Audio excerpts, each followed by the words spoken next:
Bwana, ile siku ya ubaya ubwela iliyokuwa ikisubiriwa kwa hamu leo imewadia, ambapo mnyama Simba Sports Club atashuka dimbani kucheza mchezo wa fainali ya pili ya kombe la shirikisho barani Afrika dhidi ya Berkane. Mchezo utapigwa majira ya saa 10 za jioni katika uwanja wa Amani visiwani Zanzibari. Bwana, maandalizi bora kabisa kuelekea katika mchezo huu yamefanyika vyema na tumeweza kuona wachezaji wa klabu ya soka ya Simba wakiwa na morali kubwa ya kutaka ubingwa na kuandika historia katika soka la Afrika. Bwana, ikumbukwe mpaka sasa RS Berkane wanaongoza kwa aggregate ya magoli 2-0, ambapo mchezo wa fainali ya kwanza ulipigwa pale Morocco na mnyama akapoteza kwa kichapo cha mabao 2. Bwana, Simba Sports Club wanakuambia hii tunabeba, na mimi nimekusogezea uchambuzi wa kikosi cha klabu ya soka ya Simba kuelekea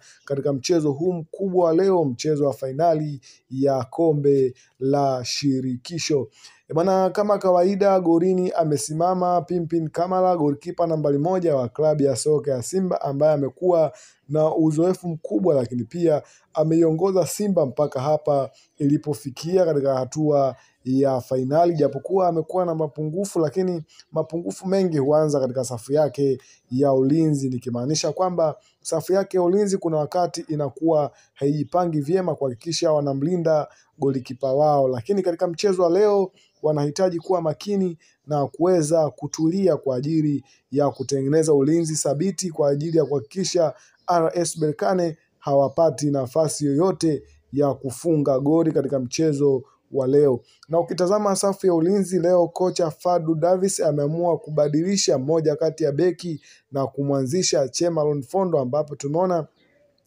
ametoka Hamza anaingia Chemalon Fondo, ambapo kama kawaida amepanga mfumo wake ule ule wa 4-4-2, ambapo utaweza kuona anachokihitaji katika mchezo wa leo ni kushambulia, lakini pia kuweka ulinzi kuanzia katika eneo la mabeki, eneo la kiungo, lakini pia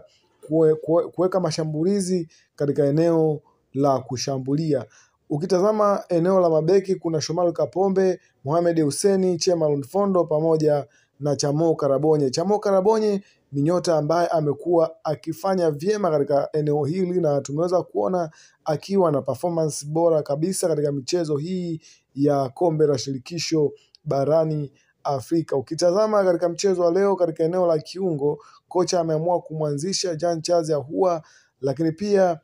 tumeweza kumwona Fabrice Luamba Ngoma, bila kumsahau Yusuf Kagoma, na hii inatengeneza muunganiko mzuri wa eneo la kiungo kuhakikisha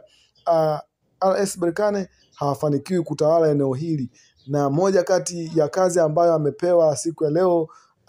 huyu Kagoma ni kuhakikisha anamzuia kiungo hatari kabisa kama wa klabu ya Berkane, ambaye amekuwa akichezesha timu kwa ufanisi mkubwa. Lakini ukitazama katika eneo la pembeni huku